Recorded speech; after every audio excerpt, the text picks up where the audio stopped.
Best Bet Show, first round tournament edition. That's right. The three-man weaver here to talk you through all the games on Thursday and on Friday.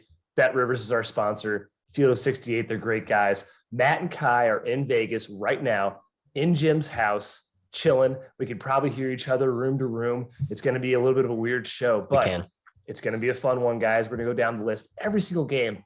We're going to start with Thursday, but first, Jim, how are you, man? Thanks for showing us a good time last night. Didn't do anything too crazy. Just hung out. Yeah, we just met up with our overlord, Mr. Goodman. He ordered us around the strip. But Kai, it's all about Thursday and Friday. The games are coming up fast. Going to get a quality discussion in here, and then boy, it's almost time. Mm-hmm. Matthew, I'm great, man. The reverb in the background is interesting, but this will test just how skilled I am at this profession. Mm-hmm. So let's get into it. Big slate. And hey, we're not talking NIT. If I hear any more inquiries in the chat about them, we're going to boot you. You're going to be tossed. Absolutely zero suspended for 3 months without zero funds, sir. Well, guys, we're going to go in chronological order for your enjoyment, for your pleasure. Let's start with Colorado State, Michigan, the 6-11 game. Michigan right now a 2.5-point favorite.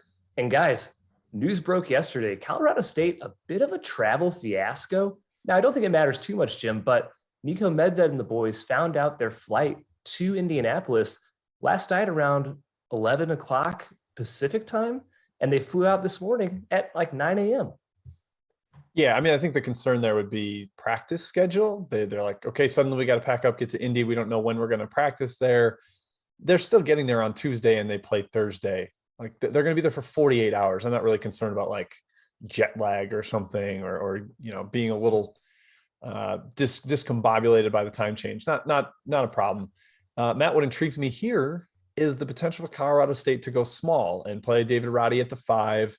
It's a lineup they went to a lot late in the season. James Moore's had a really bad game in the Mountain West Tournament semifinals. So now they've got to deal with, if they go small, they got to deal with Dickinson somehow, but man, that means Michigan has to deal with them too. The way they can space the floor, Roddy can spread it out to the perimeter. That gives both teams a clear edge to points. So I'm actually leaning towards an efficiency-based over here, Matthias. And I also think it's a kind of a coin flip. So I would probably take the points with Colorado State.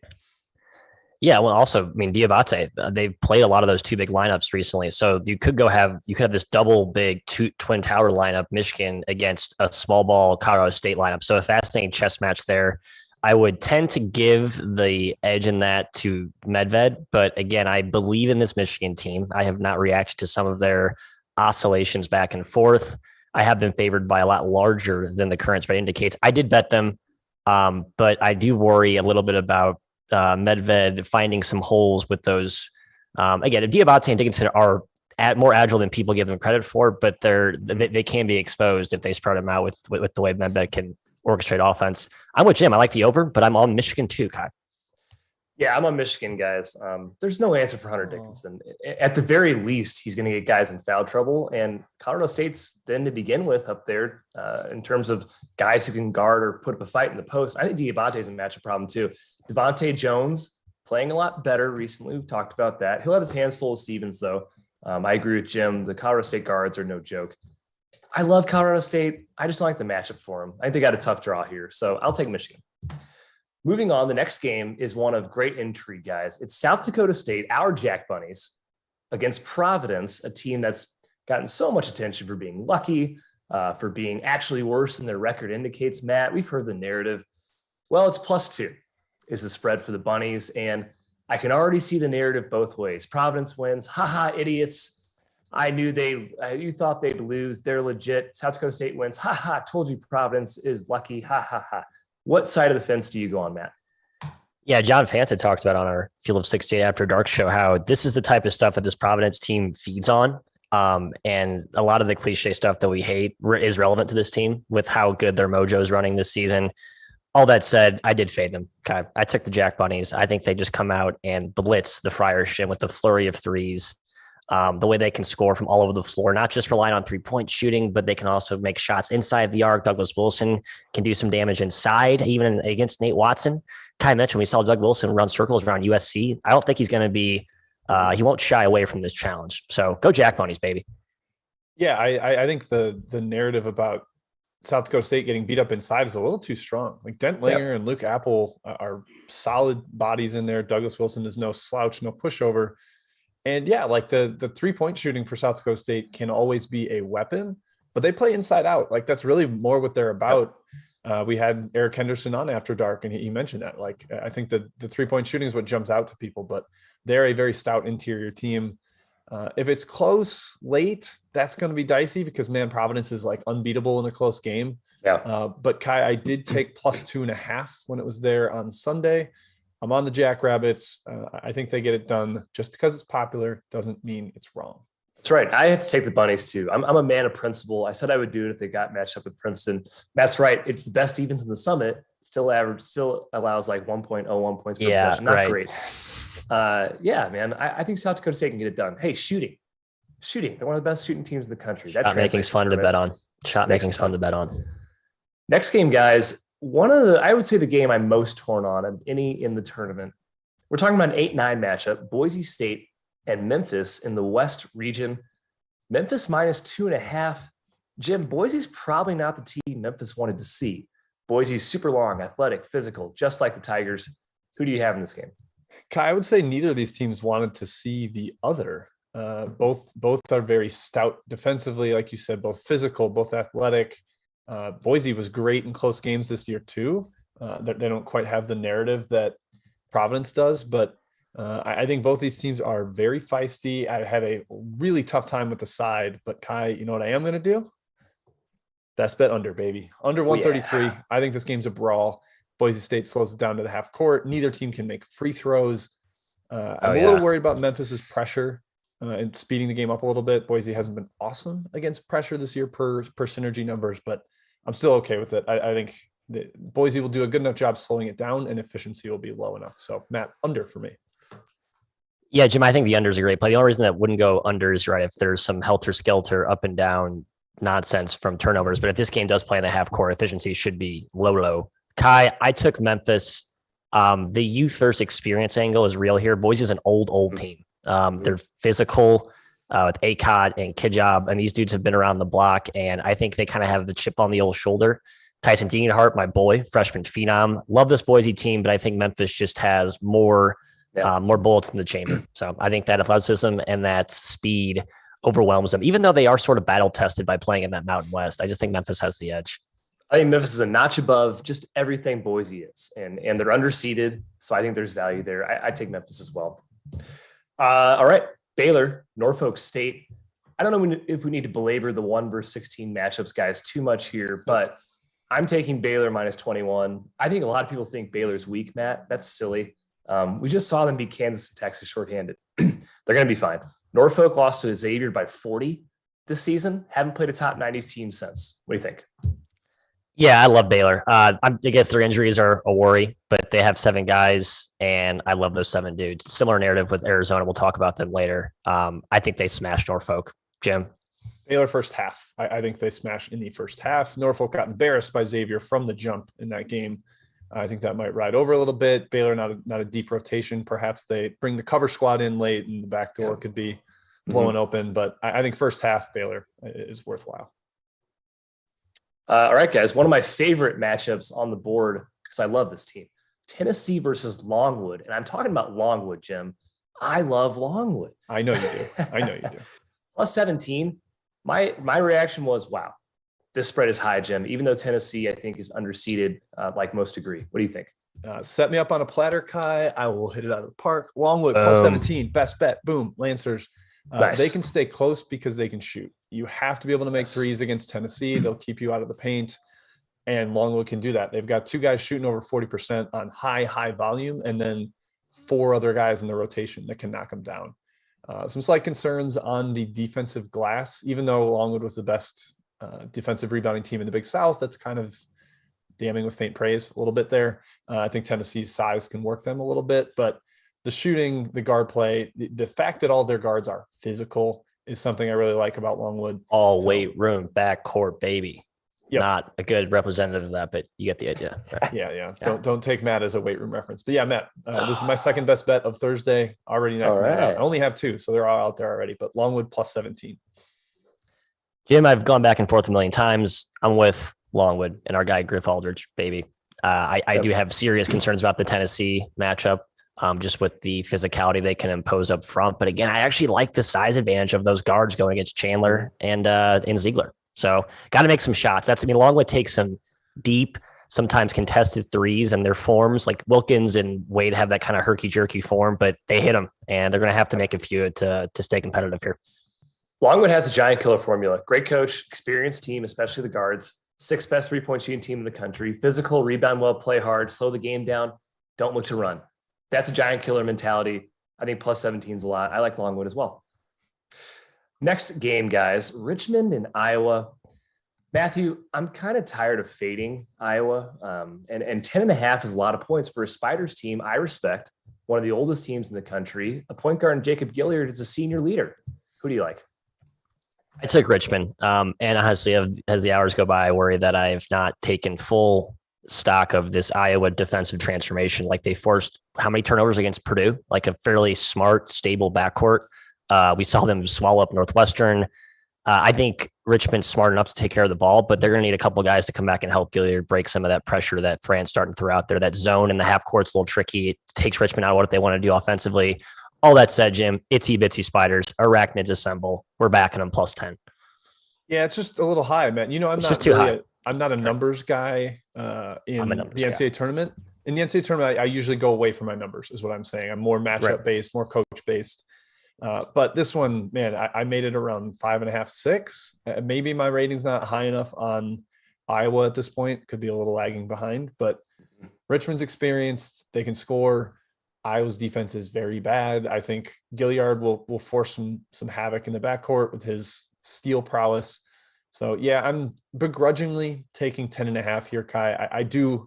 I'm acutely aware of what Iowa could do to them offensively and potentially put up like 90 points, but it's just a little high to me. I got to stick with it on principle.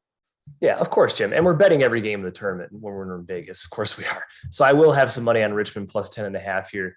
Iowa's defense isn't great. It's weak. I think Mooney's crew can score on it without issue. Now, Richmond cannot stop Iowa. So I like the over here at 150. Pace is not going to be there, but efficiency is going to be out the wazoo. I lean the over, like the Spiders at plus 10.5. Hey, Wazoo got a mention on an NCAA tournament show. Congrats. Man, kind of sucks that they didn't make the tournament. They'll be here next year. I think so too. All right, next game, another 16-1 matchup. Georgia State, Gonzaga. Georgia State plus 23.5. Jim, is Georgia State the best 16 seed ever? Maybe not ever. There's some like that one Penn team was remarkable that played against Kansas. They were really good. But this team, when healthy, they should not be a 16. They won 12 of their last 13 after they got right. They can do some things that give Gonzaga problems. The pressure, I think we saw Gonzaga exposed a little bit against San Francisco late in that game, although it was a 20-point lead, so they were a little lackadaisical. They were not attacking pressure to score. They were basically attacking it to stall. And that's when you can get in trouble. I think they'll attack this pressure to score. But I trust the paint defense, Georgia State, to at least neutralize Timmy and Holmgren a little bit. Enough to cover 23.5. That still feels just a little bit high for a Georgia State team. This version of it with the full health that they have, leaning towards Georgia State. Yeah, I do too, even at this still number. So I just think it gets a little bit into a half court affair, as it's impossible to do against Gonzaga. I think Georgia State can't control the tempo enough to keep this fairly slow. And you're right, the size up front is notable. I mean, Thomas and Saseme are big dudes. Mm-hmm. Kai, AJ Donaldson asked about 1st to 15 for Georgia State. They are I think Jack Gillis put out a trend sheet that showed like shot making and shot quality, and they are in like the bottom quadrant of both shot quality and shot making. They take terrible shots and don't always knock them down. So I don't know if they have the high variance I want in a 1st to 15 team. I'm considering it, but it's not my favorite of the 1st to 15s. Yeah, it's kind of a prayer that Georgia State hits enough shots. They're very experienced. They should have won. They expected to be the Sun Belt champs. And maybe they slow down the Zags a little bit with their funky zone. That's kind of the hope if you're on the Panthers today or Thursday. Next game. Not too many left here. Well, about halfway. Marquette versus UNC. I know we got takes in this one, guys. Marquette is +3. And Matt, I'm going to say it right here. And Jim agrees with me because I know the guy. Marquette is scrappy as a dog. Guess what they are against the spread? 11-5-1 against the spread as an underdog. I think their zone press gives UNC ball handlers fits. What do you think? I've gone back and forth in this game so many dang times. Marquette's not been playing as well lately. The problem is they just have had a very erratic supporting cast. Morcell and Lewis, people have been able to key in on them, and they haven't gotten the ancillary production from others on a consistent basis.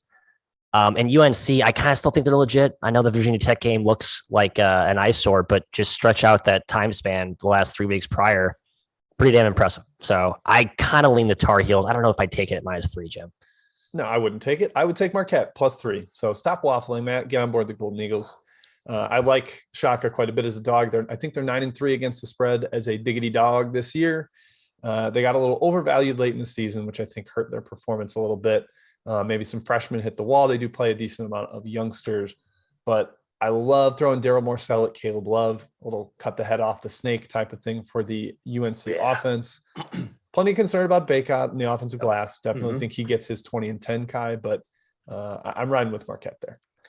Yeah, I think Baycott has his way. I don't think anyone's guarding Justin Lewis. I think he's a tough matchup for UNC. I know Leaky Black's out there, but you got to throw him on somebody, right? Kai, there's going to be a lot of Justin Lewis too in there. Yes. He's too little. A lot of little guy. Because he's right. They are too little. They can't guard him. I like Marquette +3 as well.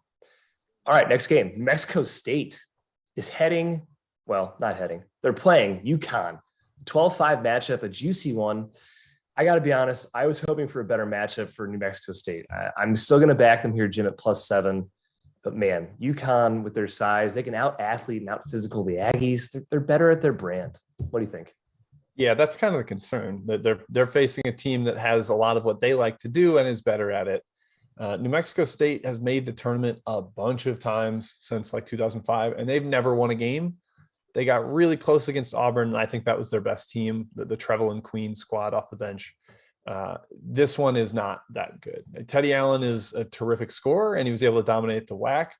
But, Matt, this team lost to Chicago State. They lost to Chicago State. Come on, that is a horrific outcome for the WAC champions. That really bothers me. I know they had some injury and sickness issues. Johnny McCants did not play, and he's a massive piece for them, both offensively and defensively. But I worry that UConn can bully them a little bit. They have matchups to throw at Teddy Allen. If I had to bet this, and I am betting every game this year with, some sort of form or another, I'm not taking a side. I'm taking the under. I think it's kind of a half-court brawl. Yeah, I mean, Tyrese Martin, I think that's like the prototype guy you want to slot on Allen, right? Big physical wing that can, and Jackson too. I mean, a little leaner but long, and I think that takes away Allen's interior game and turns him into a jump shooter. And yeah, he can make 10 in a matter of a half hour. It feels like sometimes, but I don't trust him really as a shooter. Got to cut the head off of the snake. I think Connecticut can, and then have their way inside. I like the Huskies. I didn't take it -7. It feels a little bit too high against a coach I like in Chris Jans, but that's the side I lean. I am taking the Aggies. Chris Jans greater than sign. Dan Hurley for me. UConn makes a lot of mistakes. They can't really exploit New Mexico State's ball handling issues. They're not really a pressure team, forced turnovers type of team. I like New Mexico State. I'm taking it. I'm not taking them to win. Taking them against the spread. All right, next game, guys. We can really breeze past this one. It's St. Peter's, Kentucky. Kentucky's -18, Matt. This is going to be such a massive beatdown. They're going to see it from space. What do you think? Yeah, St. Peter's ranks outside the top 300 in all major synergy categories from an offensive efficiency perspective. Like, they don't do anything well offensively. They basically have two guys. That's against the MAC, too. Against the MAC, the MAAC, Jim, not even the M-single-AC, the MAAC. And they're not going to score against Kentucky unless Doug Eater and Matthew Banks make threes. That's like their only hope for offense, because what they do in the MAC is those guys get shots and then they just go try and get second, third chance opportunities. And it happened against Kentucky. So unless those dudes just have an out-of-body experience, I think Kentucky rolls pretty easily. Yeah, Kentucky can take away the three. They do a decent job of that, and they have. And they defend the three too. Their length. Oscar Tshiebwe is going to go nuts in this game. I think he could have 20 rebounds. Kai would not surprise me. 20 rebounds in like the first 30 minutes before he sits down because they're up by 30 points. I think this is one of my favorite first-round smashes. Kind of Kentucky did it to Abilene Christian 2 years ago. A great defense, or 3 years ago, 2019. I think they can do it again here. A team with no offense and a defense that has not held up well against power competition. Yeah, I wrote down 25 and 25 for Sheboy. I mean, Casey Nadefo, they're 6'7", St. Peter's big man, defensive player of the year in the MAC, like every single year. He's going to get worked. Maryland worked him 2 years ago. So I think Kentucky just smashes. Yeah. All right, moving on. St. Mary's gets a play-in winner, guys. I don't want to dwell too much on this. Let's hit the pig. Let's hit the pig while we're okay. I like that. Indiana, Wyoming. Then Matthew wrote this for our lovely site for Action Network as well. Matt, your Hoosiers, you're an alum. They suck in the tournament. They're playing Wyoming. Jeff Linder coach team that we really respect. Do they suck in the tournament? Are they in often enough to say they snuck? Excuse me. They snuck. Oh, they snuck. Okay. Yes. They snuck in. Yeah, your alma mater's been there more frequently than mine. Last decade or so, or since whatever. We don't need to litigate this. It's been bad for both of our programs. We're going to be fine now. We're coming back when Mizzou makes the right hiring decision. Wink, wink. Great matchup for Indiana, first round. I think it's a terrible matchup waiting in the second round against St. Mary's so they can get by Wyoming. I think their interior fortress gym is tailor-made to shut down what Wyoming's bread and butter is, which is basically post-ups through Graham Ike. They also have multiple guys that can slot on Maldonado, both from a wing perspective and a forward perspective. I like the under almost more. I think both teams have a hard time scoring in this game. Yeah, the under's my bet in that game. If I'm making one, not a best bet for the show, but yeah, I will be backing it. I have this weird working theory that Graham Ike is better against bigger defenders because he can actually be more physical and they won't just flop all the time and get him called for offensive fouls. Like he was ineffective against UNLV, who doesn't really have a big sizable post defender other than Milwaukee, and he's kind of thin. But against bigger guys, like I think he can actually, there's more resistance, so his moves have more like counterbalance. But I'm kind of with Matt. I think they can shut him down. I think this is a really tough matchup for Wyoming, especially with the way Indiana's trending. They're actually playing well. I think they get to the St. Mary's game, Kai, and then St. Mary's executes them to ribbons, just completely frustrates them with their discipline and patience. We're on the same page, guys. EK is going to get in foul trouble against IU pretty dang quick. All right, moving on. Creighton, San Diego State, another 8-9 matchup. San Diego State favored by 2 here. Jim, defense. Creighton's is good. San Diego State's is better. The number 2 defense in the country. Who do you like? I like the defense, Kai. I think both teams are terrific at the rim. It's going to be impossible for either team to get easy buckets. Kalkbrenner and Mensah are 2 of the best rim protectors in the entire country. Creighton doesn't have a point guard. I know that they won some games without him, but I think against San Diego State's defense, that shows up even more, kind of the way it did against Villanova when they couldn't score, partially because they were ice cold from deep. But San Diego State makes it really difficult to shoot because they have a lot of length. They challenge everything on the perimeter. I'm leaning towards the Aztecs, Matthew, laying the small number, and then leaning towards the under as well. I actually like the over. I did some data work this morning, Jim. Overs on really, really, really low totals in the NCAA tournament are actually pretty good. So that's a stupid data angle in a nutshell. Everything screams under in this matchup. You're right. I did not take it because of that. Some historical data precedents. What's the data say? Is it like 55% or what are you telling me? It was like 7-1 to the over since 2016 when the total was under size. when the total was under 125. So 8 huge games, Jim. Massive sample there, significant to some. Matt, here's what I'm going to do. I'm going to take the data you just gave me. I'm going to throw it right back in your face. I'm taking the under 120 as my best bet for one of them for this particular day. The defense is too good. I think Jim is right on Nimhard. Jim Hard. Him not being in this game is a big deal against San Diego State, who pressures you in the half court, force turnovers. You need ball handlers to beat them. Also, Creighton cannot shoot. Like a terrible three-point shooting team, 314th in the country. They need to get inside. They need to get to the rim. They need to give it to Kalkbrenner. Mentz is a total eraser on that front. 6th in 2-point percentage defense this year is San Diego State. I think this is their game. I think it's going to go under the 120-point total. Again, one of my best bets for Thursday. Hey, Matt, take that for data. I ignored all of you. I don't want to hear it. My data matters more. The good news is one of us is going to be right. So we'll just tout whoever's right. A winner. Exactly. That's basically how Twitter touts work, I think. Next game, Arkansas, Vermont. Man, Jim, +5. It's super short. No tie is going to be a huge problem, but I have to take my Catamounts, man. It's Vermont's best team since 2005, the Tom Brennan coach team. Yep. I scooped up a +6 on Sunday, so I'm backing the Catamounts. I know that Note could be a problem, but I actually think Shungu is like a perfect matchup for him. He's a physical specimen. He's been defensive player in the league in the America East before. I actually don't know if he repeated as it this year, but I'm pretty sure he won it last year. He is a tough matchup for Note. I think he can bother him. I don't think this Vermont team is athletically limited as Colgate was last year, who got completely worn down by Arkansas's pressure. Maybe a better bet would be Vermont first half, just to hedge against the potential for that to happen. But I think this Vermont offense comes out and opens the eyes of Arkansas. They're like, whoa, this team can score inside, outside. They can knock down triples.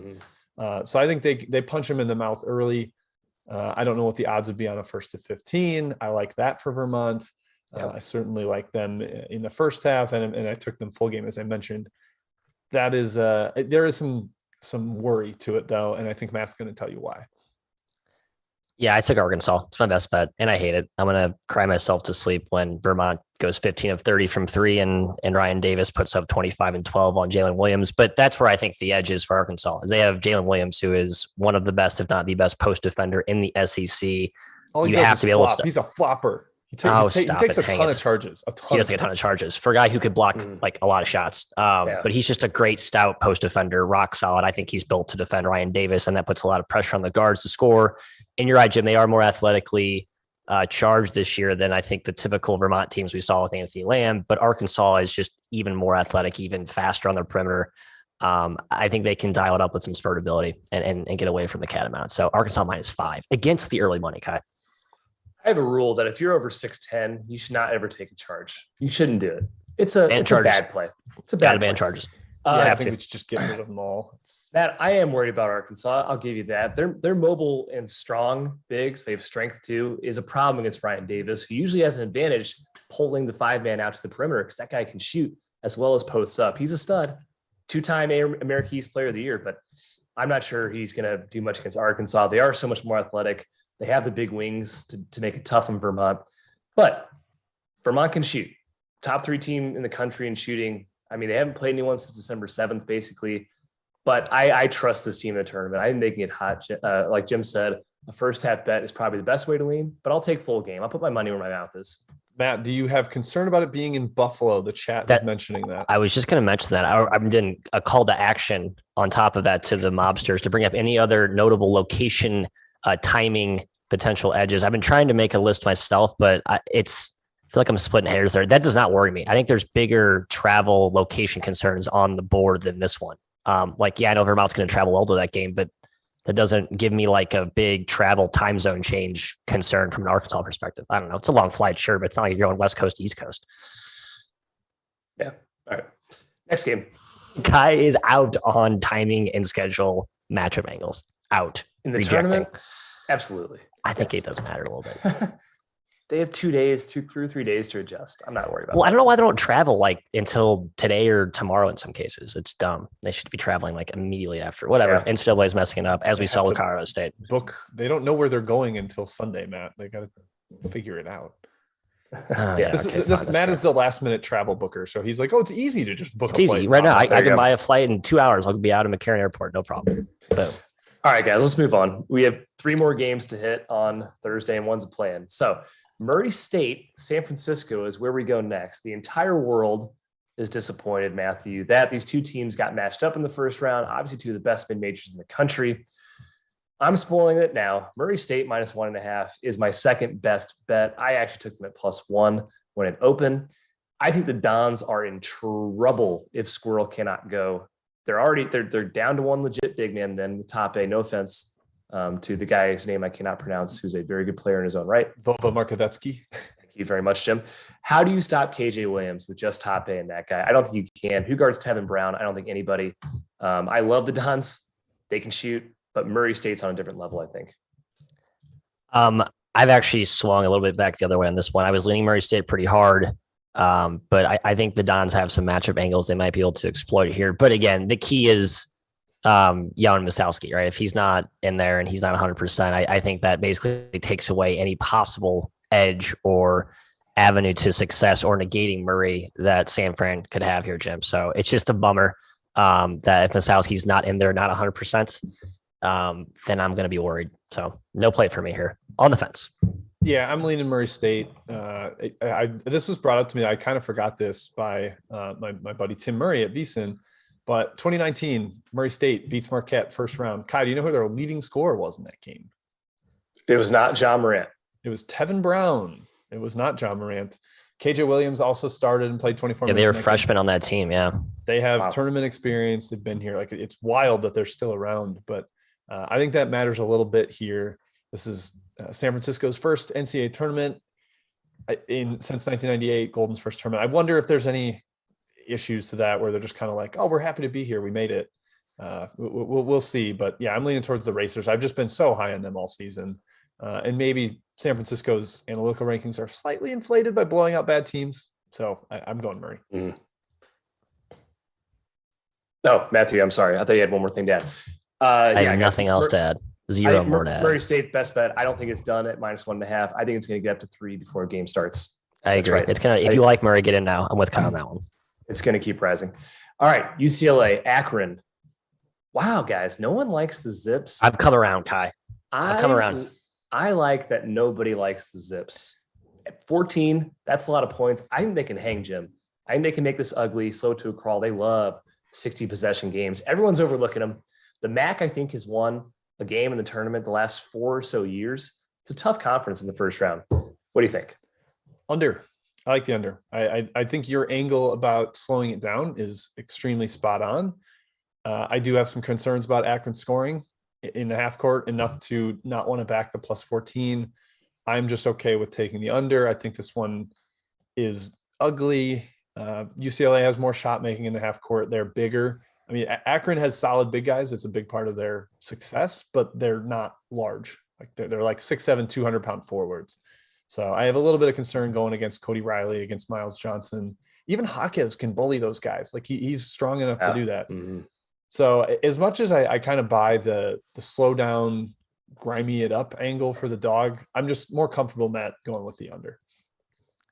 I'm starting to side with Tredo takes Kai here. I think if those long, rangy wings you mentioned for Akron, while they're not like big enforcers up front, I think that matches up well with this new version of UCLA, which is mostly wings that, attack off the bounce and make shots. It's not really an offense that runs through Riley or Miles Johnson. I think they're more like complementary scorers.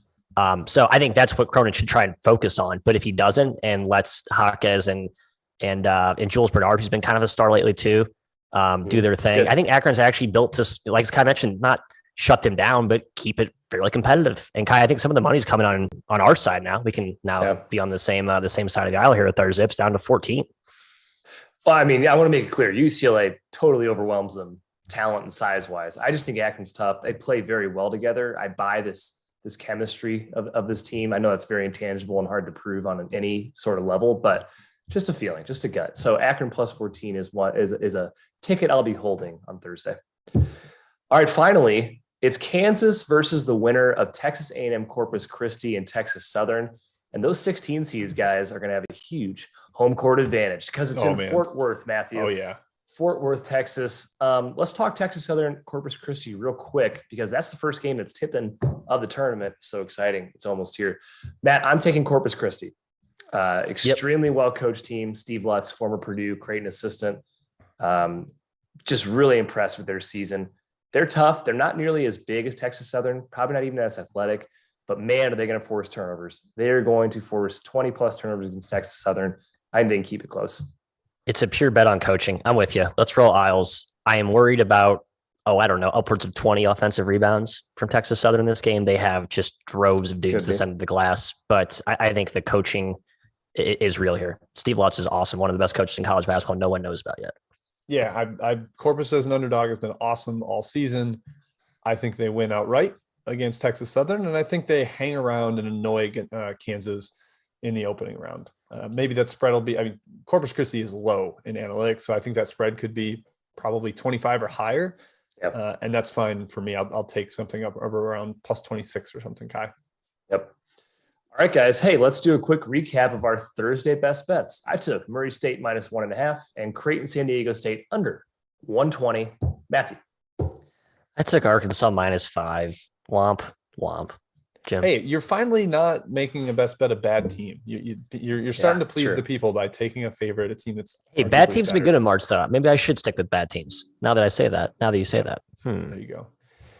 My best bets are Longwood +17, making enough threes to hang with Tennessee, and Memphis, Boise under 133.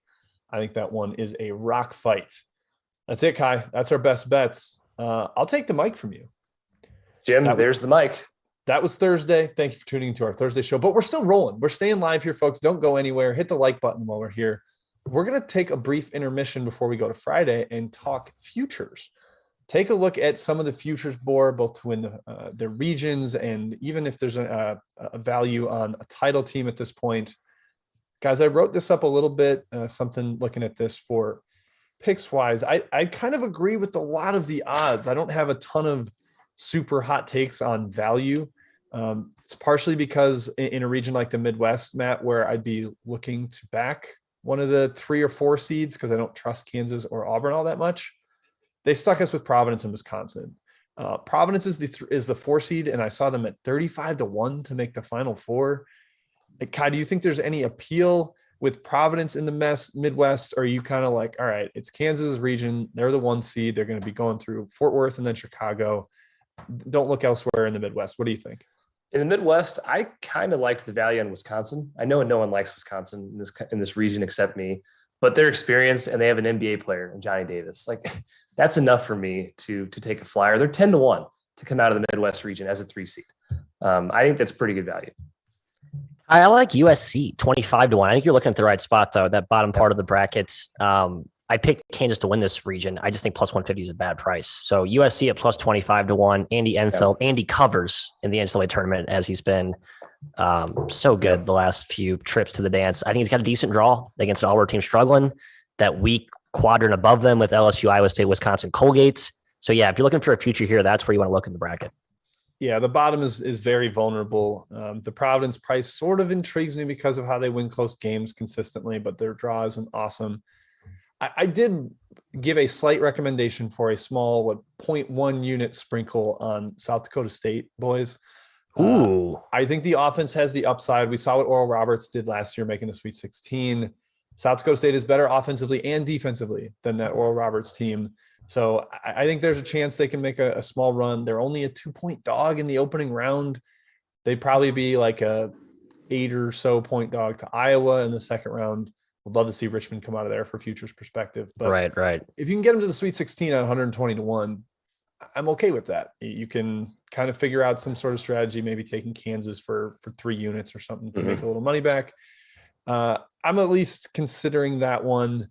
I just like this Jack Bunny's team, and I think this whole region has some softness to it. Yeah, even Colgate at 100-1, Jim, is because that's the bottom half. They've got a more ideal draw. Yeah, I know. Too much, Kai. If you're in a Calcutta, by the way, I think that's a good play. This Colgate team is good. They're not as good as last year's Colgate team or the year before. Yeah, this is the third best Colgate team in the last 3 years. So but the best draw. The breaks. But the best draw, Kai. I agree with you, but it's the best draw. You took Colgate last year against Arkansas. I remember. Yeah, I was there. Yeah, it was a great bet until we had to poke the sleeping giant. That's why he took Arkansas -5 this year. That's right. I took Arkansas. Vermont's going to taunt Jalen Williams, and it's going to be a 30-0 spurt, baby. Yeah. All right, let's move to a different region, guys. Let's go to a different region. We're going east. I'm going to the East because as the bracket came out, I think a lot of people thought this one was loaded because Kentucky is the 2 seed, arguably the best 2 seed. And you get UCLA, a team that a lot of people love. Purdue has the best offense in the country. Baylor's the vulnerable 1 seed, as they're being called because of their injury issues, but they've won plenty of games with this current version. I love St. Mary's. Virginia Tech is rolling. Don't really trust Texas. I don't know. Where are you looking here, Kai? Is there a team that really jumps out to you in terms of value, or are you just kind of saying this is Kentucky's region? Why overthink it? I agree with Kentucky being the favorite here, Jim, but I think Baylor's being overlooked in terms of value. You can get Baylor +300 to come out of this region. I don't think they have a terribly tough draw. I mean, people think they're going to lose to UNC in the second round. I don't think they will. They're still a very, very good team. Like I said, beat Kansas and Texas with this exact same roster. So I think Baylor plus 300, lots of value. Yep, I buy that. Look how highly ranked they are. Yeah, I think I agree. Metrics. Yep. Yeah, I'm just like, and you think about the money line rollover, right? That's kind of how you look at these futures is where you better off taking the future or you better off doing the money line rollover. I think in this case, the price for Baylor on the future isn't terrible. You're always getting a little bit worse price when you're taking the future, but it's not horrific. Just stay healthy, Bears. Just stay healthy, please. Here's what I'll say to that, Matt. It's a worse price if they have to face the toughest path. But if they end up playing Marquette and not UCLA, and if Murray State or Virginia Tech makes a run at the bottom of the bracket, suddenly the money line rollover kind of stinks, and you wish you had 3-1. And I think Purdue is vulnerable to upset. I think UCLA is relatively vulnerable too because they're so reliant on shot making. So I would definitely advise the futures price over the rollover because of the risk of upsets elsewhere in the bracket. Yeah, if you think chalk, you go the other way. Exactly. Good point, Jim. Very good. Thank you, Matt. Wow. Very good point. I'm not a big money line rollover guy, but I would think that's more so valued on the team that's going to be a dog in every single game they play. Yeah, I mean, it's just more about how do you think the rest of the bracket will go? Like, if you're taking a long shot because you think there'll be a lot of upsets, then you want to take the initial price. Educate me. I've never really thought about it, to be honest, guys. It's not something I look at. We're here to do that, Kai. All right, I'm comfortable in my own skin, Jim. To admit that, I'm comfortable in my own skin. Yeah. Let's hit West quick, and then the South. West has a heavy favorite. The only region with an odds-on favorite. Gonzaga laying a -135 a juice to get to the Final Four. Duke is here. We've also got Arkansas, UConn, some teams that people like. Texas Tech. Two of the teams that have already beaten Gonzaga, 2 of the 3 are in this region in Alabama and Duke. Wow. Texas Tech has also seen Gonzaga already. I don't think it's a great Zags price, Kai. They're definitely my pick to make it out of the bracket for bracket purposes, but I don't know if laying the money there, laying 135 to win 100 is great. There's no value in taking the Zags here. I think Duke at 5-1 or Texas 6-1 is the way to go. Texas Tech, 6-1. Yeah. For the record, Matt, last year with Kai. Gonzaga in their region, I got them at -190 to win their region last year. I happily laid that price because I thought that team was just more of a juggernaut, and I thought their draw was pretty soft. Their 3 seed was Kansas. Their 2 seed was Iowa. Like, I was down on their region last year. This year, I think it's a little tougher. So I don't love that price. Yeah, I think Duke's the play here. 5-1. I know their draw is. Do you think Duke's the play? Yeah, I do. Mr. Matty Homer, for sure he does. I will take Texas Tech to advance farther, I think, in my bracket, but I think Duke is the better value. That's a fascinating matchup, by the way. Not that we're going to talk Duke, Texas Tech, potential Sweet 16 ship, but that's a very, very interesting potential matchup there. Yep. All right, let's finish it up with the South region, Arizona's region. There's certainly some diciness with the Wildcats because Kirk Kriisa keeps posting pictures of his inflated purple ankle that seems like there's no way he plays at least this week and probably not even Sweet 16 weekend. I think that is also going to be an issue. So then you have Villanova, Illinois, Houston, Tennessee, plenty of teams that I think are capable of making some sort of run. What do you think, Matthew? I'll go to you. Is this Arizona's region or is there value elsewhere? I think it's Arizona's region. The value is tough to find. It's you look at that quadrant of doom, right? The Illinois, Chattanooga, Houston, UAB. Like, I want to avoid that. So I think there's value if you just look outside of that. And to me, it's Arizona, Villanova, and maybe Michigan.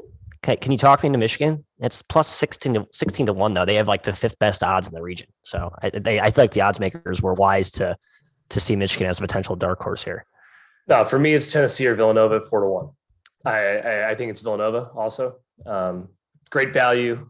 Kriisa's injury worries me for Arizona. I think it makes them vulnerable. They're still a really good team, but that gives me hesitation. Again, real quick here. If you're in a Calcutta that does seeding, scoring, or like some bracket with seeding, Michigan's like the no-brainer pick. You got to write Michigan in Sweet 16. That's just a number play. There. I think Houston has a little value too, guys. I think Mr. Pomeroy pointed out that he's like, I haven't seen anyone pick Houston over Illinois, despite that Houston will be favored. And if you add in me, I'm too, Kai. I'm going to have them in the Sweet 16 as well. I just think Houston, like, they're getting the same thing as Baylor, Kai, where people are like, well, they don't have those guys. They don't have Marcus Sasser and Tremont Mark, but they haven't had them for months, and they haven't dropped in KenPom's ratings. I know they haven't played like elite competition in the AAC. That conference kind of sucks. I'll come out and say it. But I believe in that team, the identity that they have. I think they get to the Sweet 16 and give Arizona a heck of a battle. Yep, I agree.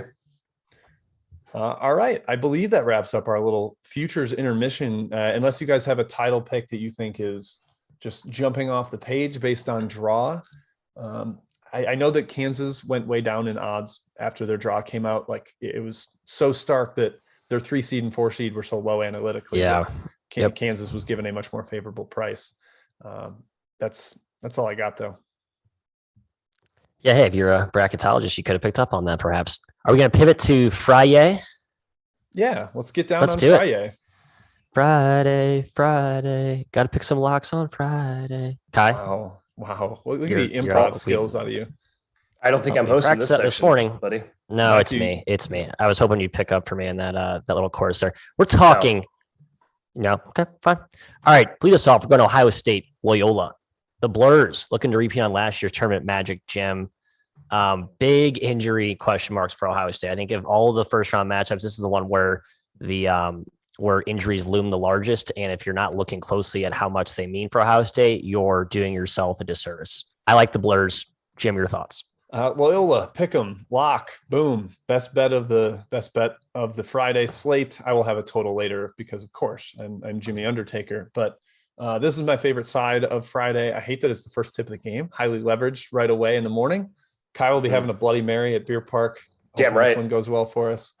But yeah, I just think the issues that Ohio State has had, both injury wise and just performance wise, like down the stretch, they lost to Maryland, Nebraska, and Penn State, all outside the top 80 of KenPom. Like, come on, those are major problems. Zedke's got the ankle. Kyle Young dealing with a concussion that doesn't seem to be getting better. Not super optimistic that either of them will play at full strength. I trust the Ramblers, who have a ton of tournament experience. Pick them for Loyola, I think is a bargain. Loyola. Kyle Young is so important to Ohio State. I cannot stress enough how important he is. Chris Holton said the same thing after the Illinois game in the press conference. He matters. Zedke matters. And Loyola is so experienced. A lot of these guys played on the team last year when they beat Illinois. Lucas Williamson draws Malachi Branham in one of the best defensive versus offensive matchups we're going to see in the first round. I think Williamson has the edge. He's the savvy senior. Branham's on the stage for the first time as a freshman. I think Loyola has a great game plan for EJ Liddell. It's Loyola for me, Matthew. Are you guys both taking this? I just want to clarify. Mine's only a lean because I cannot bet against my guy, EJ Liddell. I just can't. I know he lost last year first round, but can't do it. Next game up, another early tip. So lovingly, this is in chronological order. Thank you, Jim. I don't have to repeat that. No, Auburn, don't have to do it. Auburn, Jacksonville State. This line is pretty big. Open 17, got bet down to 15.5, 16 at some places. Kai, the Gamecocks have talent. We know Ray Harper is a talent magnet. They don't deserve to be here, but I think that angle is almost working in their favor. I like betting on teams that have no one wants them in the field, so bet against them. I just think back to like the Bryce Alford UCLA 11 seed team and other relevant precedents, or maybe not relevant, depending on how you think about that. I like Auburn, though. I think Auburn smashes. Am I out of my mind here? I'm not with that. Go ahead, Kai. I think Jacksonville State hangs around, Matt. Here's why. Okay. They can shoot the crap out of the ball, number one. They get very good shooting team. They don't play very fast. They have a guy in Brandon Huffman who's not great, but he's big. He can stand up to a guy like Kessler inside at least and make it a little challenging. And the best matchup angle, which I know Jim agrees with, Jacksonville State packs it in to the paint. Oh, you little weasel. I just wrote this yesterday on the plane, actually. So they let teams shoot. They make teams shoot from the outside. They dare you to be a jump shooting team. And guess what Wendell Green and KD Johnson love to do?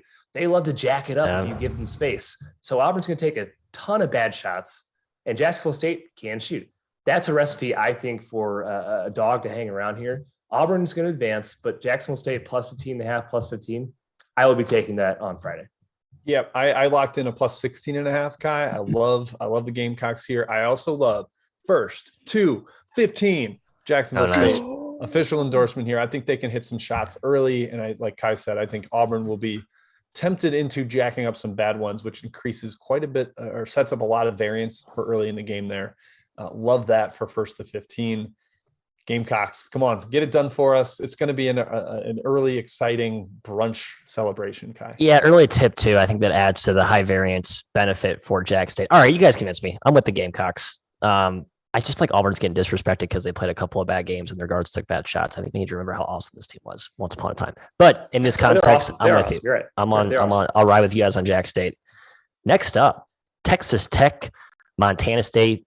Jim, I've talked about this a little bit this week. I like the dog here. The Bobcats, Danny Sprinkle and the boys from Bozeman.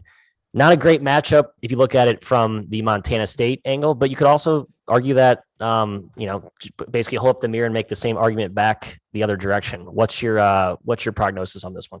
Yeah, this is one that I think you guys kind of talked me into or got me on the right path. I just think Montana State is really good and well coached, and it's tough to blow them out. They're too physical. They're not like a team that's going to run around and give you a bunch of possessions to knock them out of the park. And Texas Tech isn't really a run up and down team either. And Texas Tech was much better against the spread at home. This is not in front of their excitable crowd down in Lubbock. Montana State, the physicality, I think, can at least match up a little bit with Texas Tech. And Kai, you mentioned it on our show too. Texas Tech does foul quite a bit. Montana State could rack up some points at the free throw line here. Yeah, definitely. And I like your points, Jim. Montana State, I think this is all you need. They're well coached. They're hard to blow out. Those two factors alone, 15-point spread in the first round game of the tournament, I think are huge. And that they have talent. They're big. They have size. Jabril Bello is legit. Adamu. They have a ton of guys that are big wings that can combat Texas Tech, at least a little bit, at least hang around. So I'm going to take Montana State plus 15. That's where I'm at. Plus 15, Montana State. The British Bobcats. They got 3 starters from our motherland across the pond. So if you have English descent in you, or you just want to, raise a glass and drink with our allies across the pond, this is the bet for you. It's all out there. Next matchup, we're going to Purdue Yale. This is one of a couple where the dog, in my opinion, Kai, just kind of got, hosed or just slotted against a really tough spot. And I think it's going to be over in a hurry. We saw Yazar Swain go super nuclear in that Ivy championship game, but against Purdue, I don't know how you stop Zach Edey and Trayvon Williams. They just don't have the bigs to do it. Well, Yale didn't get hosed. Yale got overseeded. This was supposed to be Princeton. The committee just went like this when the Ivy tournament was happening. Yeah, Saturday, Sunday games meant nothing to them. A couple of bracketologists have noted it over and over, like the results were ignored. It didn't matter. Yale should be on the 15 line. So if you look at it from that lens, okay, Yale's overseeded. Some people think Purdue's underseeded. I disagree. They should be a 3. But Jim, the size difference here, it's so massive that it's just hard to ignore. I love Jones as a coach for Yale. Heck, I like Yale in NCAA tournaments. They have a history of being pretty damn good in the first round, but this team is not nearly as good as those teams. Azar Swain is going to have a matchup issue. Purdue minus 15.5 will be on my ticket. Yep. This is kind of like the Kentucky St. Peter's one. And they're funny. They're right by each other in the bracket, but I just think the favorite owns them. I thought this with Purdue against Little Rock back in whenever they played. So did I. And Little Rock ended up winning outright in overtime. So maybe take it with a half note of caution, but sure. I think the size issue is really immense for Yale. And then I don't think Yale really puts Edey in enough ball screens. That's not really their MO offensively. And Purdue has the defensive concerns, but I don't think it catches up with them until the round of 32. I think they're fine for this one. Only concern for Purdue, Yale's guards are athletic. They can pressure a little bit, and Purdue's had some issues taking care of the basketball recently, which is surprising. I don't get why this roster has issues to take care of the ball, but they have materialized, and Trayvon Williams is always a little bit erratic with his decision-making too. So Purdue could gift Yale opportunities. I just don't see it. I think they go inside on repeat and smash them right in the mouth. All right, we continue to cruise along here. Villanova, Delaware, the Dylan Painter Bowl, baby. Kai, does the former Villanova recruit, top 100 recruit, Villanova defector get revenge against Wildcats, or do Wildcats smash? I think they smash, right? This is another one of those games where I'm having trouble with in terms of a side. I'm really confident on a lot of these, but this one I can't really figure out, Jim. You got Delaware as a very, very experienced team. I think they're well coached in Inglesby. I just don't think they have the juice to take on Villanova. I mean, Painter couldn't even get on the floor for this team. I know it's a couple of years ago he's gotten better, but it says something, the talent discrepancy here. And Jair Davis, despite how good he is, I think Jermaine Samuels or Slater is a perfect matchup for him. He's going to have an issue scoring. Yep. We talked a little too on our show, our 3-man weave pod, about how Delaware's defense was improved. Guys, I dug it a little deeper. It wasn't improved. Their opponents shot 19% from 3 in the CAA tournament. 4 for 23, 4 for 23, and then I think 4 for 19 or something. Thanks. Like, that's why they succeeded. I think that is not going to repeat against Villanova, who just is coming off a poor shooting performance at Madison Square Garden. I think they're better in this one. I'm leaning towards Villanova, and I think their defense really frustrates Delaware, and the Blue Hens struggle to score in the half court. So lean to Nova, lean to the under.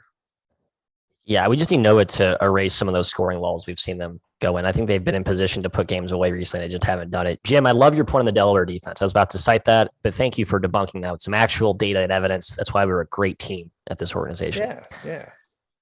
Nothing profound for me here. Just want to clarify that. Kai, next game, USC, Miami. The Canes versus the Fighting Andy Enfields. I've been backing Mr. Enfield from a futures perspective, as I talked about earlier. I'm also backing him in this game. I think the spread's very short. Yep. A couple of interesting matchup wrinkles here. Your thoughts? USC -1.5 will be one of my best bets on Friday. And I've said it multiple times. I don't like USC. Okay. I don't like them. But I think they're a huge matchup advantage against Miami. The size edge obviously is huge. Big guards too, man. Drew Peterson's a killer. And USC's backcourt has plenty of defensive options to stop the Miami guards. Also, Jim, Miami's not really a willing shooting team. They tend to want to score inside at the rim. Yes. You cannot do that against USC. It's not possible. Mobley's a problem. Miami also has the worst defense in the Larinaga era this season. USC is not a giant on offense this year, but Miami has no resistance. So I think USC -1.5 is a great bet. I do too. And it's weird that we're all on the Enfield side because that's definitely not a tradition in our particular organization, but USC could out rebound them like 45-28. I think that the gap in the big men and in the paint is much larger than the gap in the guards. And Kai, I think what you're saying about how Miami likes to get to the rim to score with their guards more than they like to actually hang around outside and shoot, that's a problem because Mobley can protect the rim. Chavez Goodwin's a solid interior defender. I just don't like the matchup for Miami. I think they benefited from running through a bad ACC. They got a lot of wins in the ACC, a couple big road wins. USC, while they were in the Pac-12 and it has a little bit of fraud to them, they're better than Miami. So I'm with you, Trojans. Yeah, Jim, on the opposite, you talk about why Miami might be overrated. I think USC is underrated because of the injuries they had and a brutal COVID condensed schedule that sort of took them out of the national spotlight. They had some questionable losses in the Pac-12, and I think we wrote them off. But I'm with you. I think the week off is just what the doctor ordered for this team. Andy covers, make it 8-1, baby. Keep the streak rolling for us. Yeah, USC's won, 9 straight games or 8 straight games against teams that aren't UCLA or Arizona, aka like the cream of the crop. Miami, Florida isn't quite that good. So, all right, next on the outline, Alabama versus insert winner here. I mean, I think we can pretty much let's I guess holster the potential matchup. Talk the first 4 planned winner here, which will be. I'm blanking on who this matchup is. I'm sorry. Rutgers, Notre Dame. I like Rutgers, Jim. Rutgers. Go. Yep. I think the physicality causes a lot of problems for Notre Dame. But Kai, I think I like the under even more. I said it with Indiana, Wyoming. I think Notre Dame is very compact defensively, and they will throw out some zone looks to kind of preserve their depth. And Rutgers is bad against zones. They're a poor shooting team unless Ron Harper is like really on fire. And then Rutgers defensively is physical enough to slow down and bother Notre Dame. So under is definitely what I prefer there. And I think either team, whoever wins, is going to give Alabama some problems. Yep. Defense beats offense. I would say most of the time in tournament settings, especially the NCAA tournament. Rutgers, when you think Notre Dame, you think soft, frankly. And Rutgers is anything but that. So I think they have an advantage here, Jim. Blake Wesley, who guards him for Rutgers? Caleb McConnell, perhaps. I think there's some McConnell's a very good defender. McConnell Definitely McConnell. Yeah, swallow him up. Yeah. He's like a semifinal top 10 for National Defensive Player of the Year. Yeah, let's be honest. Terrific. Neither one of these teams deserves to be here, but I would say Rutgers deserves to be here more than Notre Dame. I will take Rutgers, and I will take Rutgers against Alabama in the next round. I'm taking Bama. I think everyone's written Bama off, and I'm still sticking with NATO. It's Jim. Sorry, I basically swiped your old girlfriend. I'm now dating your ex in Alabama there. So okay. I know she's damaged goods, but I like she's gained weight and is not taking care of herself. I don't know. Enjoy. I'm there. I know. I'm staying with her. I'm loyal. All right, next game up, Texas, Virginia Tech, Kai. The battle of the burnt orange, by the way. Do you know that Virginia Tech also has burnt orange? That's the exact shade in their Really? color scheme. Yeah, I believe so. Yeah, like Texas really publicizes it, but Virginia Tech is also burnt orange. Fun facts for no and tell. I like Mike Young in this matchup. I know Chris Beard has been dominant in the tournament. I worry that I overlook some of the things this team does well because of how poorly they look on offense sometimes. They don't really turn it over.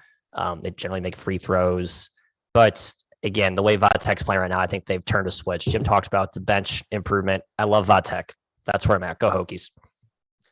Yeah, I like Vatek too. +1. I don't trust Texas. Never been cohesive the entire season. I still don't think they have it figured out.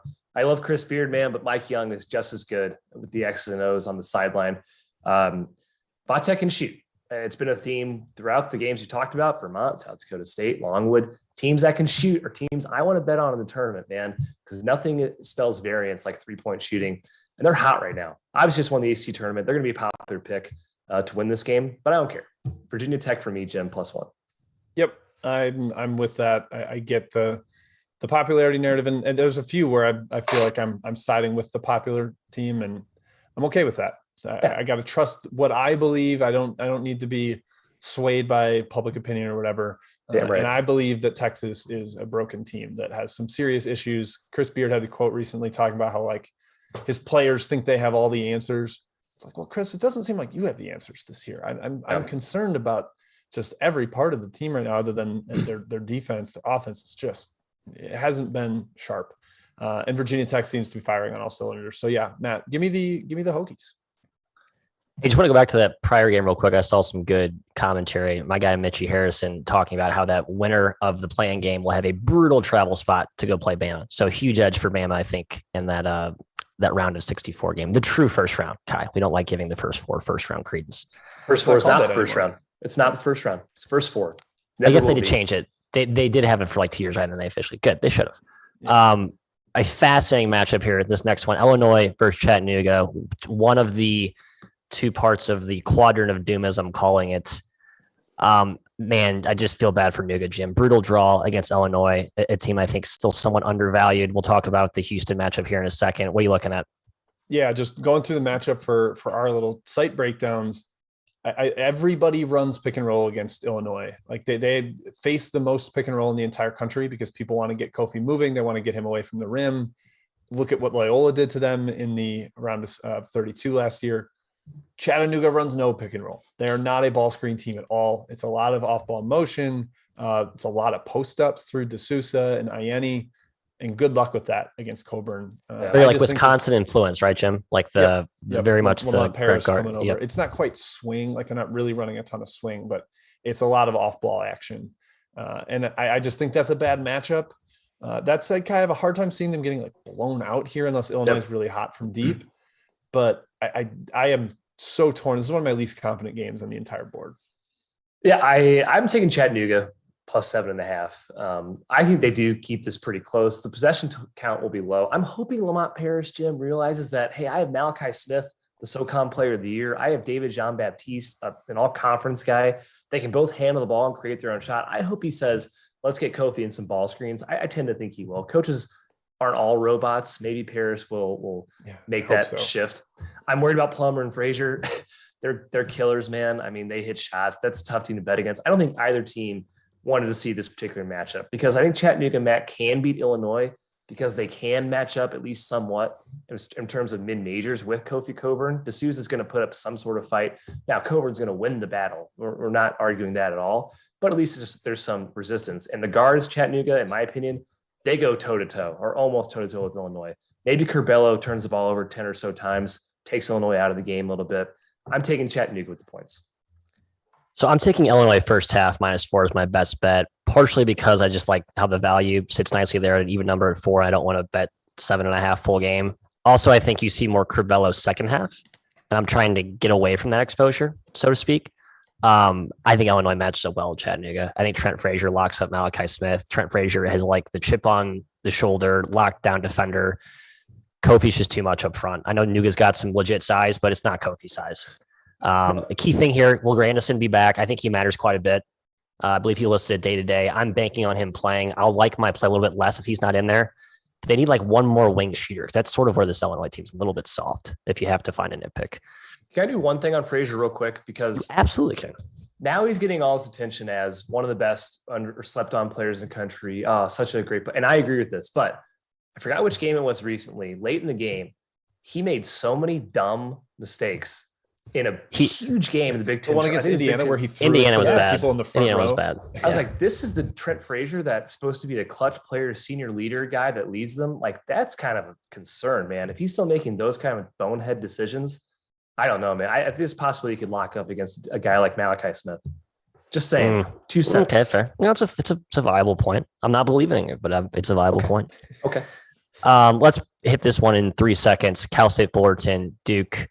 And please feel free to push back against my Duke bias here if there's legitimate reasons to back Cal State Fullerton. I cannot find one, Jim. Please be the devil's advocate that we need.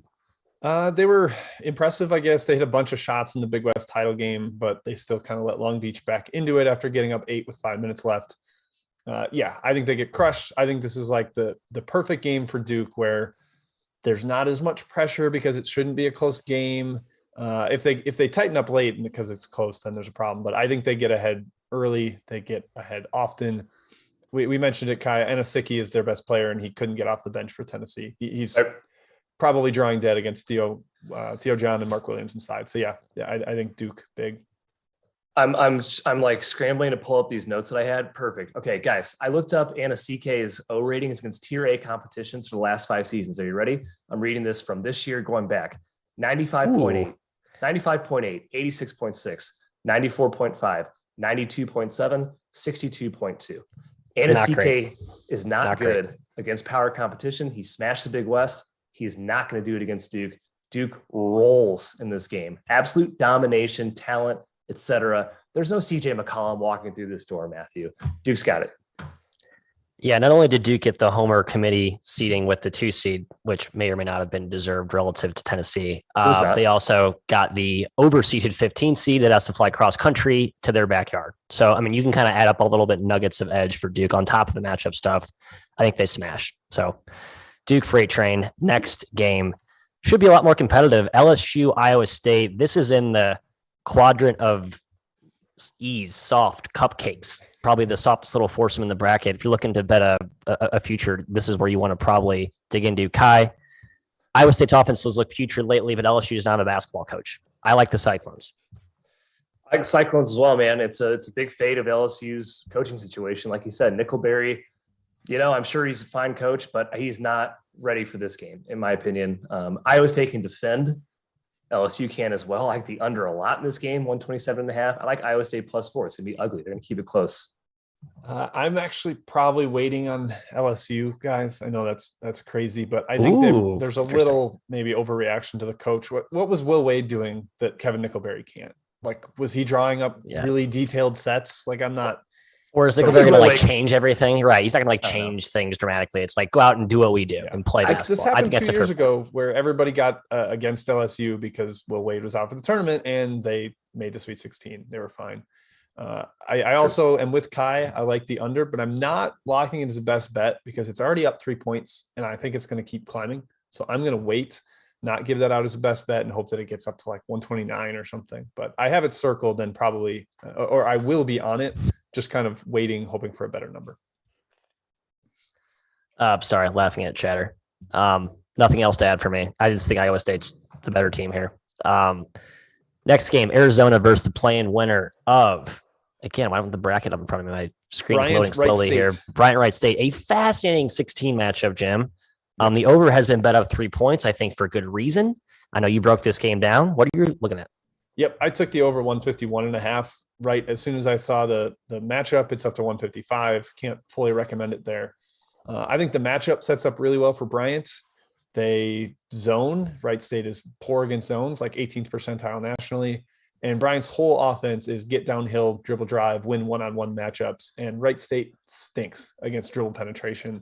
So I think it's a shootout because I do think Wright State beats the zone down the floor a few times, dominates the offensive glass. But I'm leaning towards Bryant. And here's what I want, Kai. I want Bryant to win because I think Arizona beats them by 40-50. I think they murder Bryant. So do I. I think Bryant beats Wright State. It's going to be really, I'm taking the over.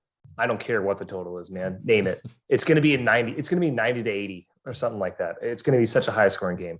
So I'm going with Brian here. Wright State in a playing game is hilarious. Preseason Horizon favorite. I mean, this is just unfathomable to me, but they deserve it. Their resume is there. They're fourth in the Horizon. Get out here.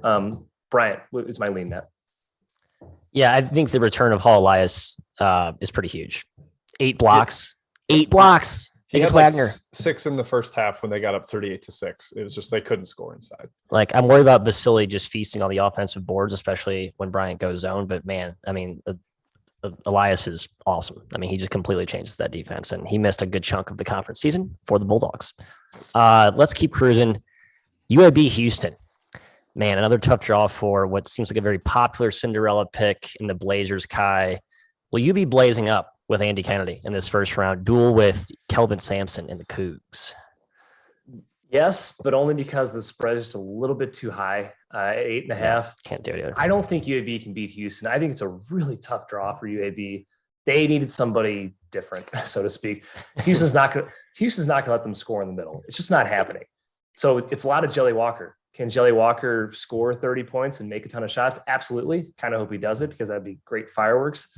But I think it's Houston's game, and I'll be teetering on 8.5 for a while. Yeah, I'm hoping it comes down a little further, Kai, because I saw an opener or two that were higher than this, and it got bet down a hair towards UAB. I'm hoping to get 8 or 7.5 if I'm lucky. I think Jelly Walker can launch, but Houston has big guards. Like Tajay Moore is long. That's going to be a difficult matchup for him. Even you can throw Kyler Edwards and Jamal Shedd, and even Ramon Walker, the freshman, has been really impressive to me just in the way he makes hustle plays, gets offensive boards. I think he'll be a scrappy defender for Jelly. So rotating guys on him, he can only hit so many 30-footers, and Houston will eat on the offensive glass. So I'm leaning Cougars. As much as I wanted to be a UAB guy this tournament, it's probably Cougars for me. I typically bet my numbers more diligently in the tournament. I'm a slave to my numbers. I'm tethered to them, Kai. I have to bet them. I think it's too high, but the matchup concerns are very real. So I did not take the Blazers. I think the referees have a big factor. They play a big role in this game. Similar to the IU Wyoming matchup, I think the whistle will be a big determinant. It should be a physical one. UAB has more quad 1 wins than Houston. There's a stat, another one from VEASAN.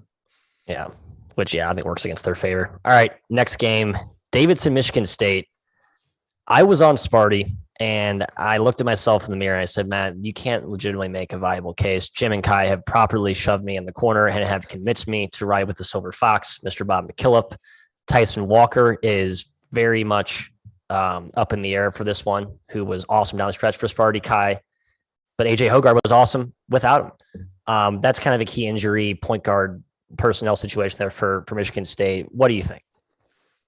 Davidson +1 best bet, folks. Lock it in. They're winning this game. No Tyson Walker / hobble Tyson Walker is just bad news. Michigan State's offense is not good enough to consistently pound Davidson. Who creates for this team if Walker's out? Is it Hogarth? Okay, Hogarth cannot shoot. So back off Hogarth. Let him shoot. Hauser, Brown, catch and shoot guys. Brown's not creating off the bounce. Brown, Hauser, and Christie, all of them, and Hauser 100%. 95% and above assisted threes. None of them can shoot off the bounce. It's all catch and shoot. Now, Davis is not the best defensive team. I'm not too worried about Michigan State exploiting too bad. On the other end, Jim, Davidson offense should score at will. Brakovic can bring Bingham away from the rim, play 5 out. He can punish other posts when Bingham's out of the game. I think Hung Jung Lee is a matchup issue. Boyer's not a Big Ten guard. But he's something, I suppose, of a point guard. And Jim, Tom Izzo's lost in the first round like 6 times. So is McKillop, but he's been seeded 13 and below. I like Davidson here a lot. Yep, I love Davidson too. This Michigan State team just doesn't have it. That they have a high 3-point percentage, but Kai, I love how you're discussing it. They don't create great shots unless their point guards do it for them, and they're both a little bit banged up. Davidson will have a pretty solid plan defensively. Now, Izzo, I think the motion, he could disrupt that some with their physicality, but Davidson just has shooters everywhere, like really good shooters, not just guys that, will put up a couple. Lee and Jones, if you're not near them, they can make 8 threes in a game. They're that deadly. So yeah, I like Davidson quite a bit. The Foster Loyer revenge game is whatever. That's fine. I don't really buy that narrative, but I just think this Davidson team is better than Michigan State right now. Yeah, and Davidson, I think, is better defensively too than people. I think people may be seeing like a very generic Davidson team that can't guard their shadows, but it's much improved on that end. And Michigan State's offense heavily relying on second chance points, heavily relying on transition. I think Davidson's smart enough to take away both. So, yeah, I don't know why I was so married to my Sparty initial lean, but I've officially done a 180 as I have a few times with these. I assume matchups. Your number was telling you to bet. It was. I think it's a little bit. I think Sparty should be favored. Anyway, next game, Kai. They are favored, Wisconsin. Matthew. Or sorry, they should be favored by more, I should say. Okay. Wisconsin Colgate. My Raiders. There's been no bigger supporter of this program in the NCAA tournament than myself. They burned me last year against Arkansas, thanks to Jeff Woodard's little man taunt of was that Devo Davis, whoever the hell that was.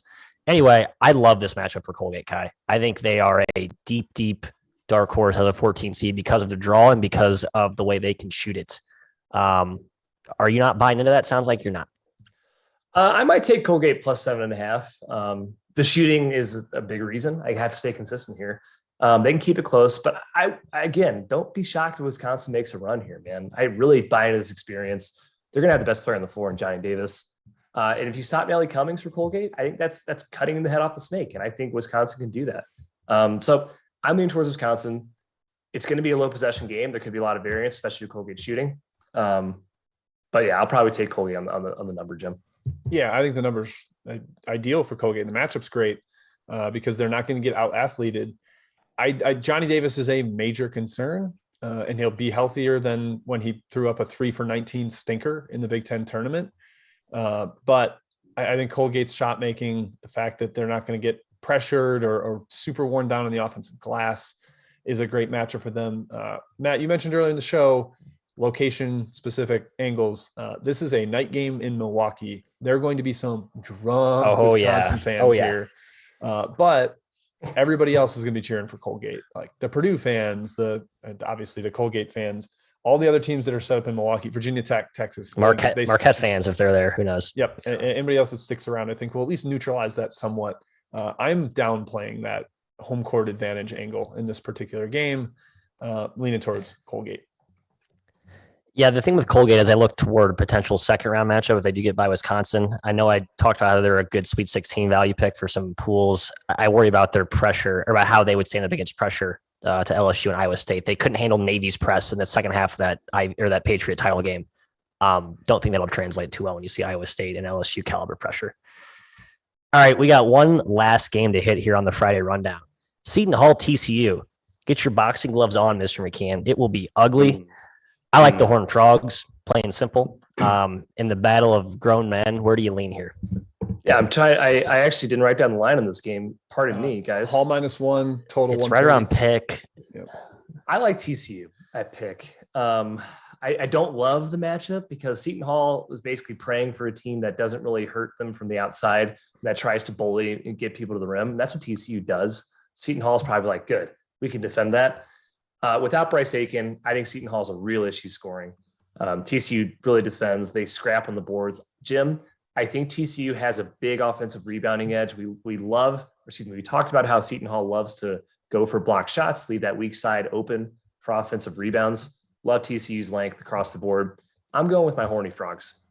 Yeah, the interior defense for Seton Hall is incredible, especially when Obiaga's on the floor. Their 2-point percentage defense is outrageous.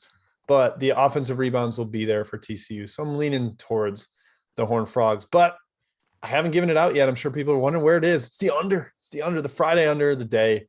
Seton Hall, TCU. I think it's a war inside. Not a ton of efficient jump shooting on the court here. And since Aiken got hurt, 12 of Seton Hall's 15 games have gone under. They've become the defensive identity that we anticipated in the preseason. And I buy that again here. So, yeah, under 130, Matt. That's my final best bet of the opening round. Love the under. I think I lean TCU. Again, Mike Miles is the difference there. Both teams are basically football teams. The difference is that TCU has a dynamic guard that can make shots, and Seton Hall basically doesn't because Bryce Aiken is MIA at the moment. All right, quick recap of best bets here, gents. I'll go to Kai to start us off. Mr. Mustache. Toretto takes. Yes, my two for Friday, Matthew, were Davidson +1 and USC fight on the Fighting Trojans -1.5. Beautiful. Mine were Loyola Chicago Pick'em against Ohio State and the Seton Hall TCU under 130. That's what I'm riding with, Matthew. Illinois, first half -4 because second halves don't matter. And I trust Kofi and the boys to put it on Chattanooga. I'm still pissed they stole it away from my guy, Bob Ritchie and Furman, but that's neither here nor there. Gents, that concludes our Friday segment here. Schedule update for rest of week. Jim, you have this down. Pat, don't you? I'm going to throw it to you here on the spot here. Sorry, I don't have the notes in front of me. Gotcha. Thank you. These will re-air as separate shows Thursday and Friday on Thursday morning and Friday morning.